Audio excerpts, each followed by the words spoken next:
Don't try this at home. It's one of the oldest cliches in television. But for real, what you're about to see in this next story, please do not try it at home. We sent ABC's Matt Gutman to see if he could survive some simulated disasters, including a plane crash and being stranded in shark-infested waters. And as you will see, he took these challenges very, very seriously.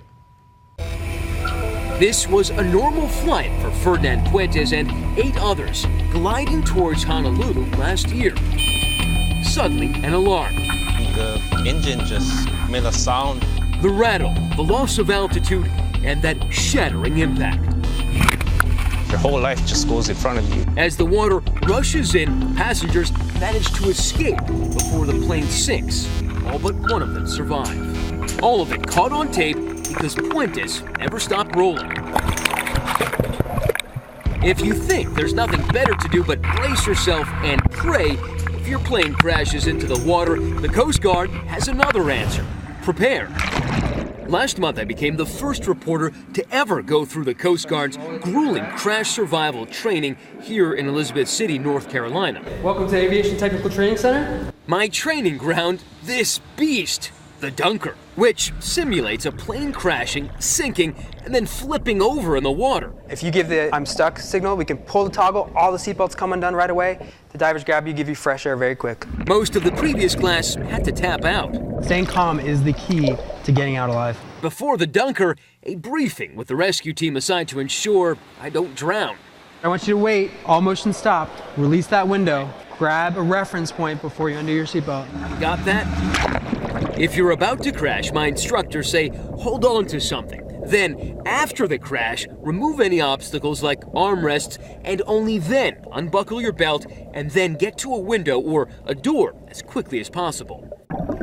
A little tense, but I made it. Nice job. Now the hard part, a different scenario altogether. This time the Dunker simulates a boat capsizing in the open ocean, the wind howling. But the way to save yourself, the same. Reference point, obstacle, door, seatbelt. The boat capsizes, I get the belt off and find the door. But there are 3 handles, and I don't know which one will open the door. I'm turning the wrong one. Nearly a minute in, I'm running out of air. I have to tap out and allow the rescuers to do their job. Instantly, they yank me out. Watch again how quickly they pull me from the boat, jerking my body through the door and to the surface. If that had been in a real-world situation, it could have been a bad day. So I would have been dead. You would have been dead. But I'm not dead, and I had to try it again. Rewarded with that high five.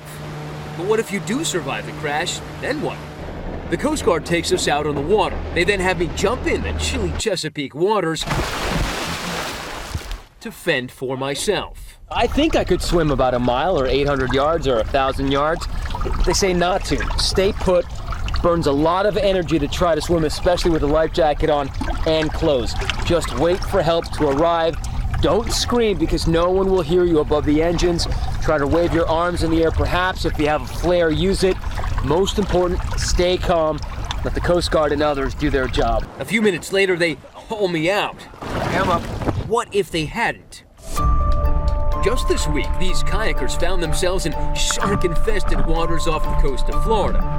A 13-foot hammerhead shark trailing them for 2 miles, bumping their kayaks. He hit my rudder and, jarred my whole kayak, just following us steadily and creepily. A little bit of Jaws action there. But what do you do if you find yourself surrounded by these sharks and you're in the water? We enlisted Army Special Operations soldier Terry Shepard to lead us through our worst-case scenario, shipwrecked with sharks. Shepard took us to an especially sharky part of the Bahamas, where the natural beauty belies what's beneath. These sharks can smell a part of blood in a million parts of water, okay? So everything down there is going to smell like food, including you. We're simulating a normal person getting dumped in shark-infested waters. Trick is we have chainmail to protect us. Don't try this at home. Ready? No. Off we go. Gallantly, I let Terry go first. I just landed on one. They are just bumping us right and left. We each hold on to what could be debris from a crash, anything to stay afloat and conserve energy. And it's in the midst of this school of 25 sharks that my lesson begins. Whether it's great whites or reef sharks, which have a far less lethal bite, Terry says the advice is the same. So let's try to skip back to back. Now we're linked arms. Now we got each other for protection. If we're on top of the water thrashing, Yep. that's potential food. Right. Stuff in their face. If they come in and it becomes an attack, Yep. you're gonna have to strike them. All right. Quick, fast, punch down, and that way you're gonna guarantee you're gonna hit them somewhere around here, and they don't like that. So it's the eyes, it's the gills, it's the nose, the snout. Exactly, man. This is where all their sensory stuff is concentrated. Okay. All you can do is fight and let them know I'm not going down easy. Within minutes, the sharks are all over us. And it's a fight to keep them off. The best thing for me right now is fending them off with my feet. Kind of like that one. Yeah, you do the best you can to keep them off of you. But it doesn't always work. The sharks keep coming. Yeah, you're saying good morning, America. Watch this. One going right over my head. Let's get in. And that was enough for me. For Nightline, I'm Matt Gutman in the Bahamas.